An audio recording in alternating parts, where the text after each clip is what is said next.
Mantra kita yang kedua adalah be joyful in the now. Be joyful in the now. Kemudian mungkin akan banyak pertanyaan ketika saya mengucapkan kata-kata ini ya.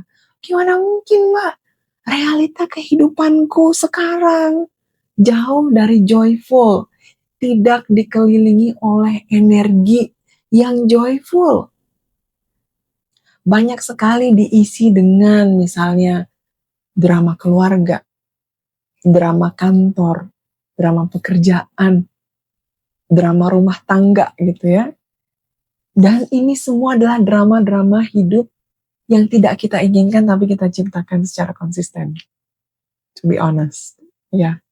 Mungkin saat ini kita sedang tidak berharmoni dengan pasangan, dengan bisnis partner, dengan orang tua, dengan anak, mertua, saudara. Mungkin kita sedang terlilit situasi finansial yang sulit, baik karena kesalahan pengelolaan kita maupun bukan karena kesalahan yang kita lakukan, tapi kita harus tanggung akibatnya.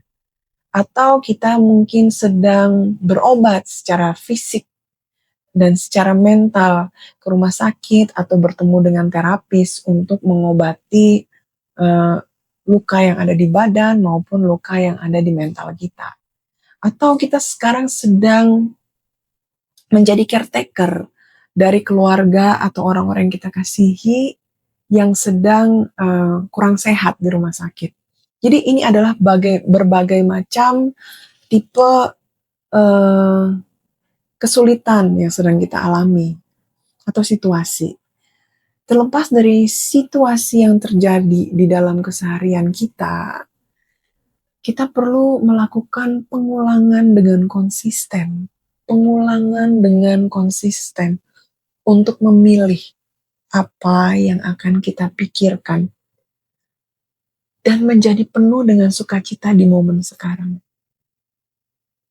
Ya, saya tahu ini sulitnya luar biasa gitu ya, karena kita itu punya emosi yang besar sekali ketika kita berada dalam situasi ini, situasi tertentu. Ini yang sedang kita hadapi. Tapi kalau kita mau bergerak maju, be joyful in the now, itu adalah sesuatu yang harus kita pilih dan harus kita putuskan. Supaya kita itu tidak terseret-seret terus oleh emosi dan perasaan di situasi yang ini.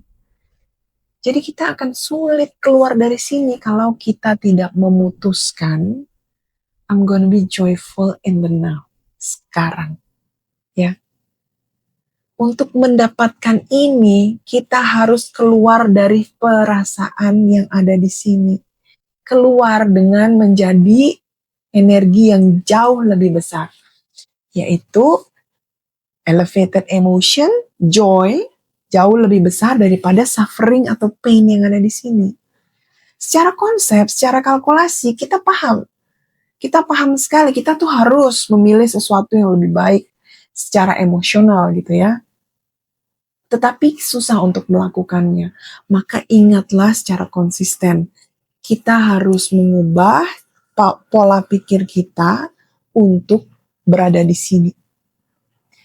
Mungkin dalam benak kita berpikir kalau drama ini gak ada, masalah ini gak ada, penderitaan ini gak ada, kita bisa joyful. Kita pikir jika ini semua selesai, baru kita bisa merasa joyful. Baru kita merasa puas terhadap hidup kita, baru kita merasa komplit di dalam diri kita. Tapi bukan begini formulasi yang akan kita pakai. Karena kalau kita menempatkan semua kendali kita di luar diri kita, maka ini namanya bersyarat. Seolah-olah kita ini gak punya kepemilikan terhadap energi kita, terhadap pikiran kita, terhadap emosi kita sendiri, ya. Kita seolah menempatkan semua itu ada syaratnya di luar dan kita gak bisa olah dari dalam. Energi joyful selalu tersedia setiap detik, setiap menit, setiap saat.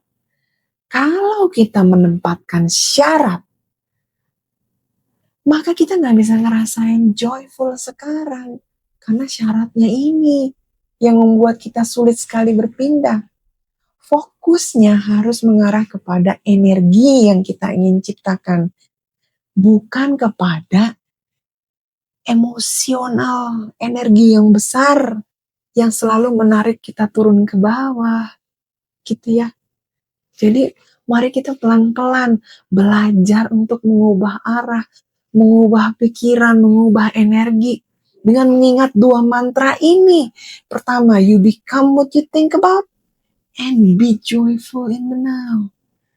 Hal yang unfamiliar, but we can do it. We can do it. Ya. Kita akan masuk ke video-video berikutnya yang berisi latihan-latihan yang akan dipakai untuk menenangkan badan, menenangkan pikiran, karena ada situasi-situasi yang sedang kita hadapi ini. Ya, kalau pikiran dan badan kita melembut dan melambat, maka di momen-momen tipis, joyful itu tetap akan bisa kita rasakan. Lalu kalau kita sering berlatih, kita bisa paham bahwa, oh, joyful ternyata ada setiap saat.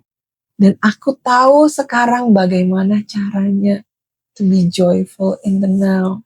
Karena aku punya kendali terhadap pikiranku, terhadap emosiku, terhadap badanku, terhadap napasku. This is what I call empowerment, teman-teman. So, selamat berlatih di video-video berikutnya. Selamat meresapi apa yang aku sampaikan di video ini. Mari kita ciptakan hidup sesuai dengan apa yang kita inginkan. And remember that you are the source and believe that you are the source. Thank you.